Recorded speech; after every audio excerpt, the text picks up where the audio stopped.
The following is a Hoop Ball presentation.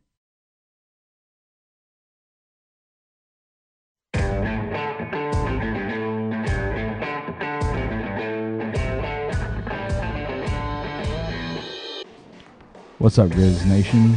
It's Dave. It's Sam. Yo. This is Hoop Ball Grizz. Welcome to the show. Welcome. Sam, how you doing tonight, man? I'm doing all right. Actually, I'm doing pretty good because we went to the game today. Yep. Had a great time.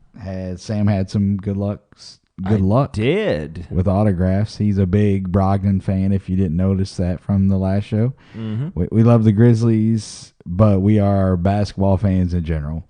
We can watch any two teams play. And Sam was lucky enough to get an autograph from Brogdon tonight. He's a really nice dude, actually. And so that's pretty cool. It's always fun whenever you go to a game and you get the autograph that you're searching for.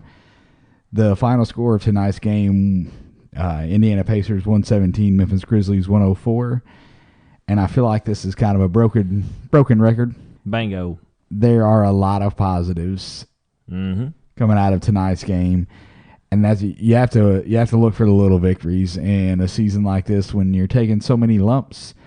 As a fan, you have to sit back and be like, okay, I have to look at the growth, look at the improvement, pick up on the positives of each game, and just not expect a ton of wins. Enjoy the wins, celebrate the wins, love them. You're just not going to see many of them. Journey for 35. That's the goal. The positives from tonight's game, we'll start with Jaren Jackson Jr.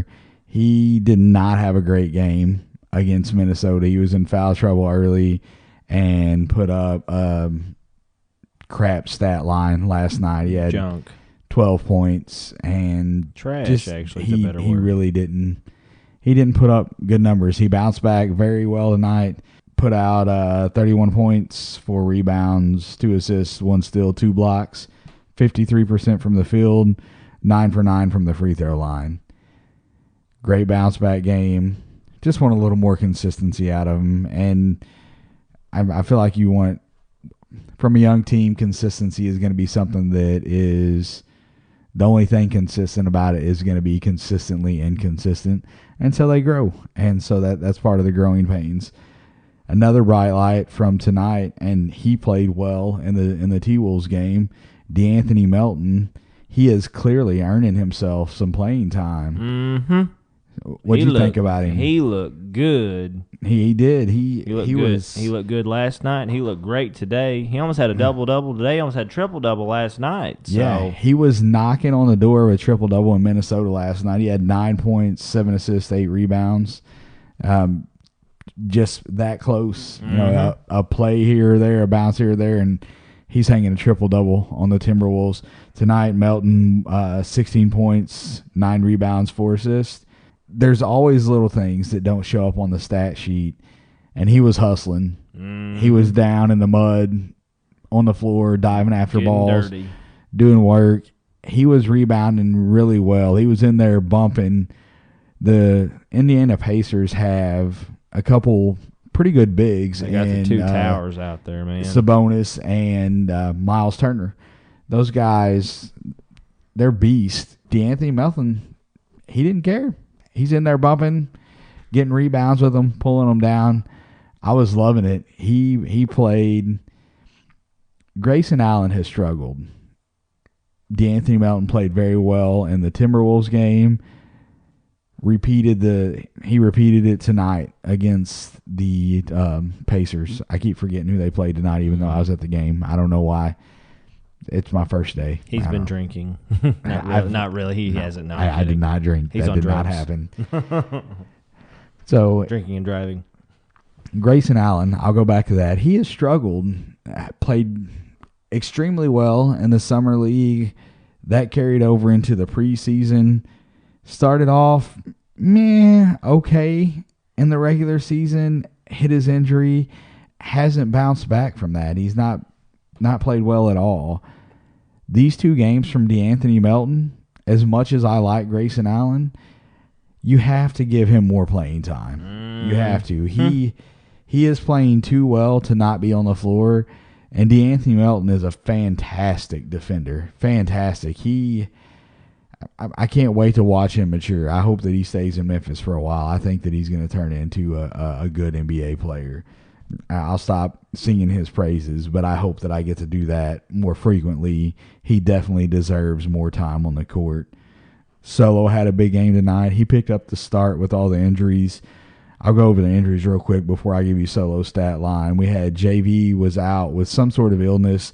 I haven't really there's no release of exactly what's going on with him, but he didn't even go to the arena in Minnesota last night. He stayed at the hotel, and I didn't see him at the Forum tonight. He wasn't. I looked. I was going to go talk to him, but he wasn't there. I'm 99% sure that he didn't show up at the Forum tonight either. So don't know if it's the flu. No telling. There's no release. It just says illness for him. If it's something viral, it could be 3 to 5 days. It takes your body. You got to push fluids and let your body run the route. If it's something bacterial, they'll give him antibiotics and he'll get better. Basically, just long enough for me to lose fantasy this week. Hey, that's the goal. I'm gonna tell the doctors not to give him the medicine so Sam can take an L in fantasy this week. I've taken plenty. I need some W's now. I've got 1 dub and like 5 L's. It's awful. Thanks, Jonas. Yeah. It's really not your fault. We'll find out. The next game is Wednesday in Chicago. The booze. So that's a couple days away. That'll give Jonas, if it is indeed something viral, by day 4, he may be feeling well enough that he can go against the Bulls. If not, there's 4 games this week. I'm sure he's going to be back for the end of the week. We'll find out. It's just the great thing about his missing right now is it's just an illness. It's not a physical. It's not a knee or a thumb or a back or anything like that. He's just sick. Yep. So we all get sick. He'll bounce back from that 100%. Ja Morant was out again tonight with the back spasms, listed week to week. Not really sure when we're going to see Ja back. Back spasms, they can just be an absolute nightmare. Yep. Brandon Clark, he left the game in Minnesota visibly holding his right hip. Don't know how long he's going to be out from that, but hopefully we get him back soon. This is where I'm at with the injuries. The guys like Ja and Brandon, and we have Slow-Mo. Slow-Mo's he's missing. He's having some problem with his heel. Don't rush those guys back. The Grizzlies are not competing for a playoff spot this year. It's not going to happen. So don't rush them. Let these guys be 100% when they come back. If we lose some close games because we don't have our big guys out there, that 2 of the top 3 scorers missing, we lose some games. It puts us in better position for the draft lottery. If we are if the pick for the Grizzlies falls outside of the top 6 in the draft, it goes to Boston anyway. Let's finish in the bottom 4. If we're going to tank, let's tank it right. Totally kidding. But in all seriousness, don't rush these guys. Let them heal. Make sure they're 100%. And I honest to goodness, think that's why Grayson was out so long with the ankle injury. He was out warming up a couple games before he ever came back. I remember that. Let it be. Let those guys heal up, recover. We'll be ready for next year. That's absolutely. That's kind of where I'm at with it. I'd rather see him be healthy. Otto Porter has a hip issue. It's been a reoccurring problem throughout his career. This thing with Brandon, let him heal. Don't rush him back. I do not want to see this thing with Brandon turn into Otto misses a little bit of time each year because of his hip. He misses like half the season now almost. Well, he's missed quite a bit early in the year this year, but I just don't want them to rush back. I want to see guys fully healed. Mm-hmm. I don't want any lingering effects from injuries, especially in a season when you're not competing. If it's something where we needed these guys because the Grizzlies are making a playoff push, get them back out there. But right now, don't do it. Take the time, get them healthy. So now we'll go back to Solo's stat line. He blew up tonight. Solo drew the start because of all of the people that were out. He had 22 points, 6 rebounds, 2 assists, 3 steals. Just shot 9 for 14. Yeah, out there doing work. And he's played well off the bench for the Grizzlies this year. And I'm glad.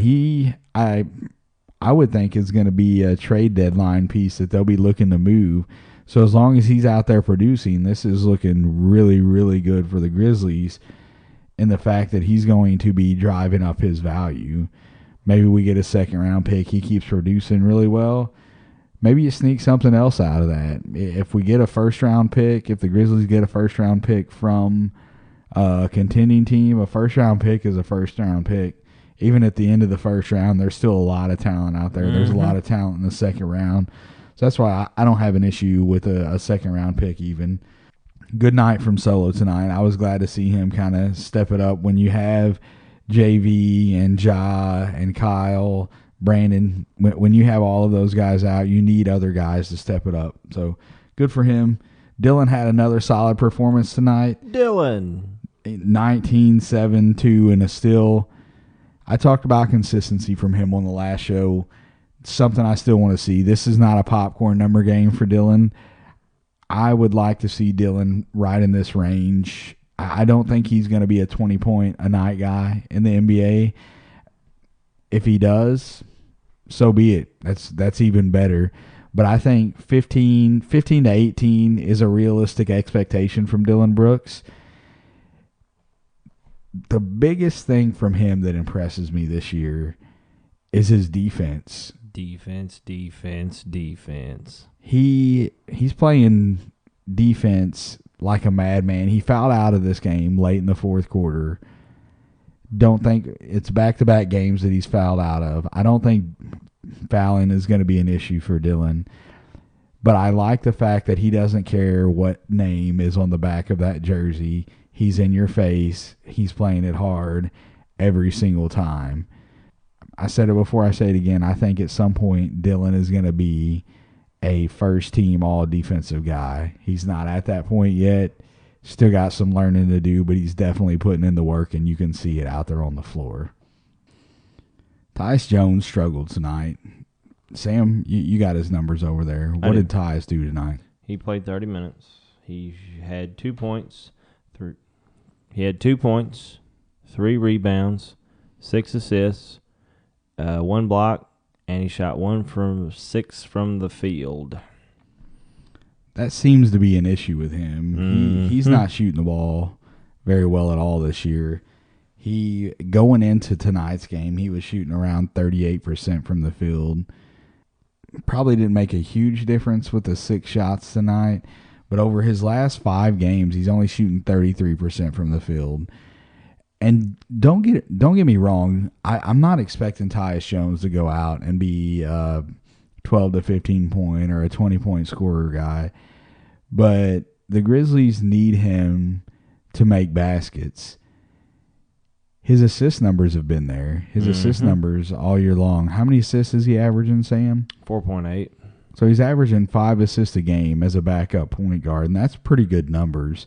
On the assist, you need more consistency, and that seemed, I talked about broken record early, but consistency is a word that you hear a lot. Tyus Jones, 33% over the last 5 games from the field. Got to step it up. His floater game is pretty solid. He usually knocks down the floaters. He missed a couple tonight. But I want to see him start knocking down more shots. And that's another. DeAnthony Melton has played point guard some. When he was getting minutes in the trash time, DeAnthony Melton was playing point guard. Tyus is affecting the game. He's making good passes. He's passing guys open. And that's great. But sometimes you need him to score. Sometimes the defense will drop back off of him and give him that 10 to 12 foot floater because he's not knocking it down. Grizzlies need him to make it. So want to see Tyus step it up from the field, most definitely. Another cool thing about Tyus is he's got one of the coolest things when he makes a basket. It's Belloc from Indiana Jones saying Jones. It's great. That's something I don't remember them doing that at all. They didn't do that last year. So it's not everybody, Nope, but certain guys. It's Ja, Tyus. They need to do something for Jonas, but they don't have one for him. Dylan, they have one for. Dylan. I don't know what movie that's from, but that's one. Yeah. And I don't know. Do they have one for Jaren Jackson Jr.? I don't think so. It may just be those like Tyus, Ja, and Dylan. Yeah. But it's just a little extra. The announcer will be like Tyus Jones with the basket, and then you get the Jones. And then the Dylan will make a shot, and you'll get Dylan. It's just great. It's good stuff. First time they did that was the Timberwolves game that we went to. It was awesome. Something that adds a little bit to the atmosphere. Yeah. Little funny things that kind of keep your attention. Again, the Grizzlies fall short tonight. It's part of the thing. It's part of what's going to be a reoccurring theme this season. Just got to look for the growth. If you're a Grizzlies fan, you're watching the game, don't get frustrated. Don't beat these guys up. There's some times that I kind of get on that boat. The wing scoring has been not great so far this year. Dylan's had back-to-back pretty solid games. I hope to see that continue. And I really hope that DeAnthony Melton starts seeing the floor more. Obviously, with Ja Morant out, he's going to get plenty of playing time. But even when Ja comes back, I hope that they continue to put DeAnthony Melton out there because he may be the answer to the struggles that they were having on the wing. We'll see. It's we're not the coach. We don't get to make the call. We just got to sit back and watch them. So far this year, Coach Jenkins has made some pretty good decisions. I am ready to watch him as a coach grow and this team grow and continue rooting for him, getting the exciting stuff out there, just enjoying the game for sure. Yep. Going to bring up the hoopball.com newsletter again. Uh-oh. It dropped today. It did? It did. I had an entrance exam that I'd take for school today. Got out of my entrance exam, pop open my email because they email you your test results, and she said sometimes you get it back immediately. First email in there, the bruise letter. I fired up my car. I sat out there in the parking lot of the school, and I read the bruise letter before I'd done anything else. Guys, it's super easy to sign up for. You go to the website, hoop-ball.com. You put in your email address, boom, done. You're signed up for the newsletter. It costs you nothing. A little bit of time. A lot of great information from Aaron Brewski. He's the leader over here at hoopball.com. Great stuff. Great free information. You will not be disappointed. Go check it out. Sign up. hoop-ball.com. Free newsletter. You missed this week's. Get signed up in time. Get next week's. You can find me on Twitter. I'm at dwill2111. The show is at hoopballgrizz. Sam. Be like Nike and just do it. I was wondering what your Twitter is. But before your Twitter, Sam, I told you every episode we need a JV fun fact of the day. He didn't play tonight. He didn't. That's the fun fact. He didn't play. This is the first time I've gone to a game and he hadn't been there. I know. Wrong answer. I have one. Not taking it. I'm on it. I have one. All right, let's get it. JV fun fact of the day. JV fun fact of the day. I saw this one. I was like, do I use this? I was like, this is kind of funny. Because, Ron Artest changed his name to Meta World Peace, and then he changed it to something else like Panda Friend or something. What, didn't he? I have no idea. I don't know. It was something like that. Well, anyway, if Jonas Valanciunas was to change his name like Ron Artest, it would be Wolf's Friend. Don't know why, but I figured that's a good one. So somebody asked him the question, if you were to change your name. It was in an interview, so I was like, I'm going to take that down. And he would be Wolf Friend. Wolf's Friend. Wolf's Friend. I got nothing. I ain't got nothing on that either, but I'm like, that's interesting. That's definitely out there. Good to know, Jonas, or Wolf's Friend. Yeah. So, again, I'm at Twitter, dwill2111 on Twitter. This show is at hoopballgrizz.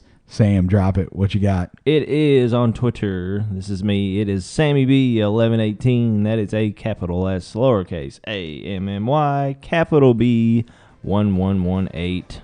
All right, that's all we got for tonight, guys. Until next time, go Grizz. Go Grizz. Jaeger.